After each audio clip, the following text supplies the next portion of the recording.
The following video is brought to you by Sports Radio New York. To our next guest, Mike Gartner was the model of consistency during his 19-year NHL career. He's still the only man to have scored 30 or more goals in 15 consecutive seasons. Actually, only 4 players have scored more than his 708 goals in their NHL careers. It's my pleasure to welcome Mike Gartner to the show. Mike, thanks for joining me this evening. Yeah, thanks very much, Rob. Hey, Mike, you know, there's so much I want to talk to you about with the Canada Cups and, of course, your time in Washington, but I figure we should start things off talking a little bit about your time in New York, since this is New York hockey talk. But you came to the Rangers towards the end of the 89-90 season in a trade with the North Stars for Ulf Dahlin.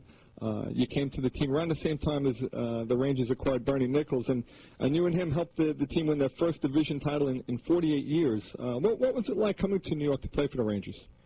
Well, it was great. I mean, I always had a tremendous amount of respect for the Rangers fans and the organization, and then to get a chance to actually come and play for the Rangers was really a great opportunity. And I knew that they had a team that was that they were building. They were trying to get better. They were moving up in the standings.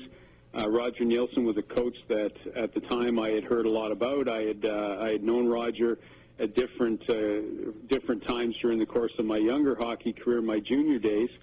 And he was really building a real quality hockey team, and Neil Smith was the general manager and trying to put a lot of the pieces together. So it was a really good time to be coming into New York, and a great time to be a New York Ranger.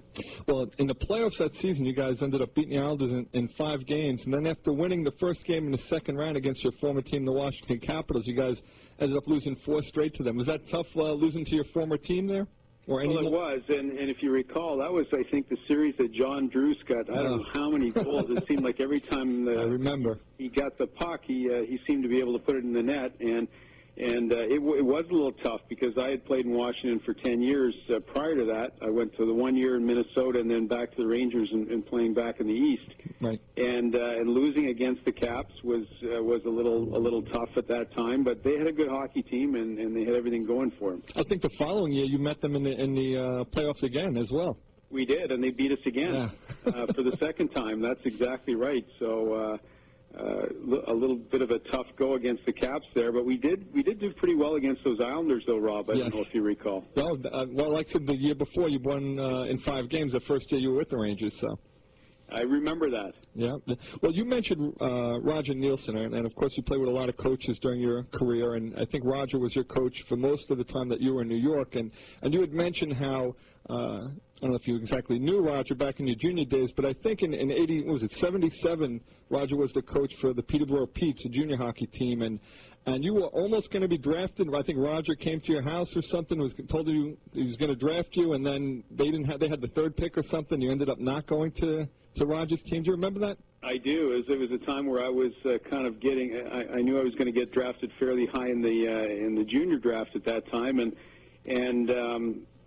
the Niagara Falls Flyers had the 2nd pick in the draft, and Peterborough had the 3rd pick. And I remember Roger coming to my house and saying, you know, we'd really sitting down at our table with my dad and I, sure, saying we really like Mike, we're going to draft him, and so everything looked like I was going to go to Peterborough. Right. And then Hap Ems, who was the owner of the Niagara Falls Flyers, came to our house about a week later and had the same conversation with my dad and I at the table, the kitchen table, and said, we really want to take Mike. And my dad said, well, you know, we really want him to go to Peterborough. He's probably going to go play for Roger Nielsen. And I remember Hap Ems kind of pushing away from the table. He said, well, Mr. Gartner, we're going to draft your son, and if he doesn't want to play hockey for 3 years, that's okay with me.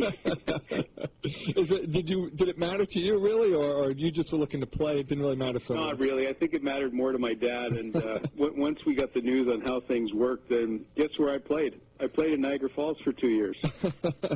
and it ends up you turned up playing for Roger anyway a little bit later in your professional career. I did, and Roger was a great coach. I mean, he was a tremendous innovator, and he could see the game. We were well prepared as a team, and he was the ultimate professional hockey coach, in my opinion.